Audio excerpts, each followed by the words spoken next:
Hi everybody, I'm Amanda Finks. Welcome to my first episode of Easy Recipes, where I show you how to make a simple recipe that your whole family will love. Today I'm making crock pot Italian chicken tortellini soup. This crock pot tortellini soup is going to be one of your favorite go-to meals. It's easy, loaded with tons of veggies, chicken, Italian seasonings, and cheese tortellini.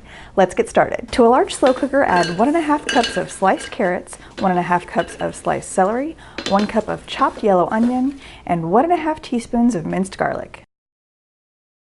To the veggies, I'll add 3 cups of chicken broth and a 24-ounce jar of pasta sauce. This adds tons of Italian seasonings and a little pop of bright tomato flavor to the soup.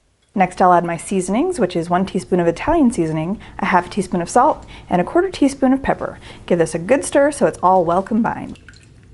Now it's time to add the chicken. This is a 20-ounce package of boneless chicken thighs. I like to use chicken thighs when cooking in a crock pot because the thighs stay juicier than the breasts do during the long crock pot cooking process.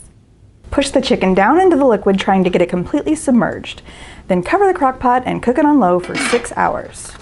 You guys, I can't wait to get into this. This smells so good. We've just got a couple more things to do. First, let's take out the chicken and lightly shred it. It doesn't have to be in super small pieces, just kind of tear it apart with a couple of forks. Then add the chicken back into the slow cooker and add a 1-pound package of frozen cheese tortellini. Give this another stir, cover the crock pot back up, and let this cook another 20 minutes, just until the tortellini is warmed through. This soup is done. The tortellini look like soft little pillows floating in this rich Italian flavored broth. I like to top my soup with a little Parmesan cheese. This soup is so good. I'm sure you're going to love it. Be sure to follow me for the next episode of Easy Recipes. Thanks for watching.